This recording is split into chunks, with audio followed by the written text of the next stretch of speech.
Doctor Shiju Khan, ഇപ്പോൾ ഞാൻ മിഥുൻ വിജയകുമാറിനോട് ചോദ്യങ്ങൾ ചോദിക്കുമ്പോൾ അദ്ദേഹം എന്റെ ചോദ്യങ്ങൾക്ക് കൃത്യമായി ഉത്തരം പറയുന്നില്ല. അദ്ദേഹം പറയുന്നത് തുഷാർ ഗാന്ധി എന്താണോ ചെയ്തത് അത് തന്നെയാണ് RSS ചെയ്തത്.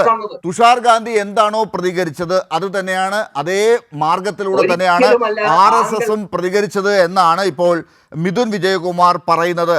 അതാണോ സംഭവിച്ചത്? ഒരൊറ്റ കാര്യം കൂടെ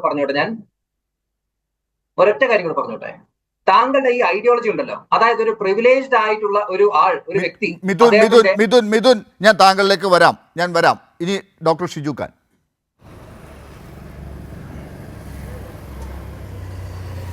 ഞാൻ ഇന്നത്തെ ഈ ചർച്ചയിൽ പങ്കുചേരുന്നത് നെയ്യാറ്റിൻകര പട്ടണത്തിലിരുന്നു കൊണ്ടാണ്.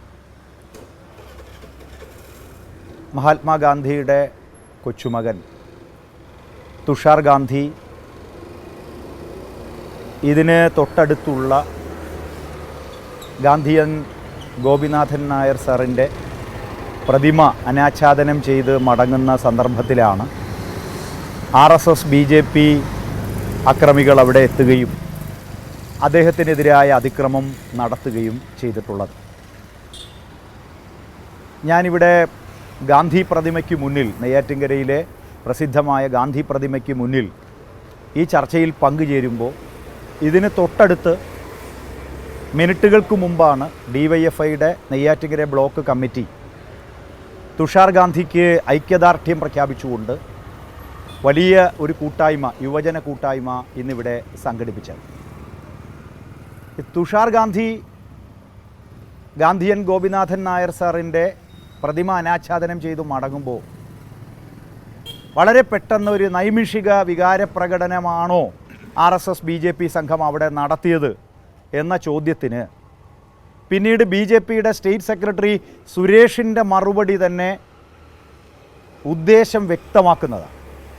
ഒരു നൈമിഷിക പ്രതികരണമോ പ്രകടനമോ ആയിരുന്നില്ല RSS BJP സംഘം നടത്തിയത്. കരുതിക്കൂട്ടി ഗൂഢാലോചന നടത്തി പ്രകോപന അന്തരീക്ഷം സൃഷ്ടിച്ച് ശ്രീ തുഷാർ ഗാന്ധിയെ ആക്രമിക്കുക എന്ന പദ്ധതിയാണ് മറനീക്കി പുറത്തു വന്നത്. BJPയുടെ നേതാവ് S സുരേഷിൻ്റെ പിന്നീടുള്ള പ്രസ്താവന എന്താ തെളിയിക്കുന്നത്? തുഷാർ ഗാന്ധി മാനസിക രോഗിയാണെന്ന് സുരേഷ് നിർലജ്ജം പറയുകയാണ്.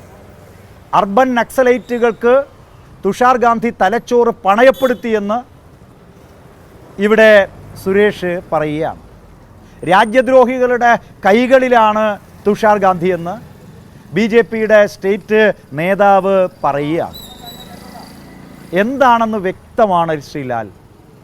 ഇവിടെ തുഷാർ ഗാന്ധി വരുമ്പോൾ, ഒരു പരിപാടിയിൽ പങ്കെടുത്ത് മടങ്ങുമ്പോൾ ബോധപൂർവം അക്രമം സൃഷ്ടിക്കുക, ശ്രീ തുഷാർ ഗാന്ധിയെ അപായപ്പെടുത്താനുള്ള കണിശമായ ഗൂഢാലോചനയാണ് പുറത്തു വന്നത്.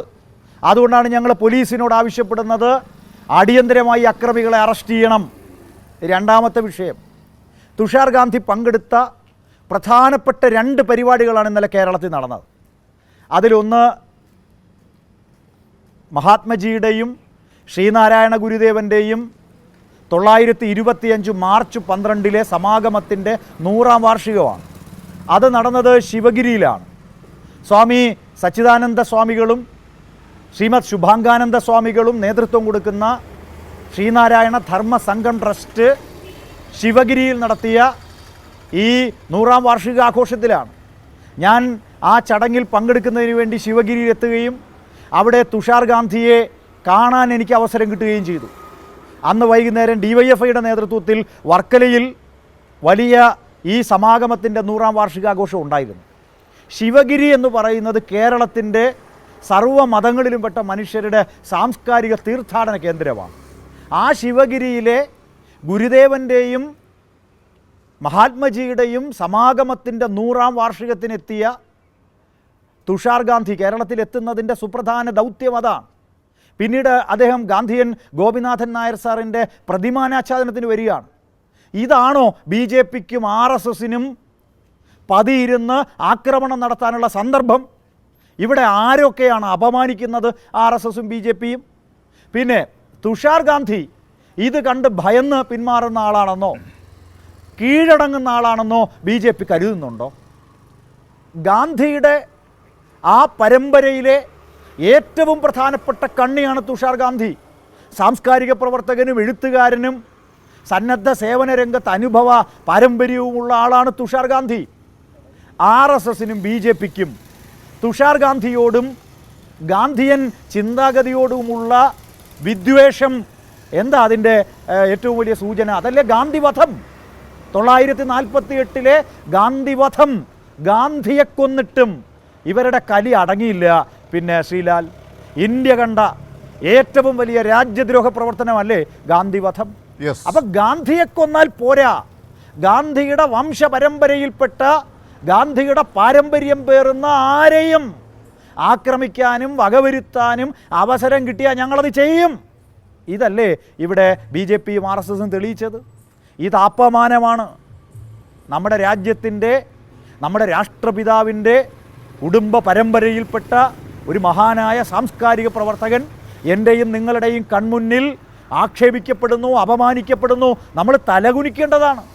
RSSും BJPയും ചെയ്തു കൂട്ടുന്ന ഈ മഹാപരാധത്തിന് മലയാളികൾ തലകുനിക്കേണ്ടി വരുന്ന അവസ്ഥയുണ്ട്. അതുകൊണ്ട് കർശന നിയമ നടപടി സ്വീകരിക്കണം. എന്തായാലും ഡോക്ടർ ഷിജു ഖാൻ, താങ്കൾ ആവശ്യപ്പെട്ടതുപോലെ കർശനമായ നിയമ നടപടി സ്വീകരിക്കാൻ പോലീസ് തയ്യാറായിട്ടുണ്ട് എന്നാണ് ഇപ്പോൾ മനസ്സിലാകുന്നത്. 5 പേർ അറസ്റ്റിലായിരിക്കുന്നു ഈ വിഷയത്തിൽ. BJP RSSകാരായ മഹേഷ്, കൃഷ്ണകുമാർ, ഹരികുമാർ, സൂരജ്, അനൂപ് എന്നിവർ ഇപ്പോൾ അറസ്റ്റിലായിട്ടുണ്ട്.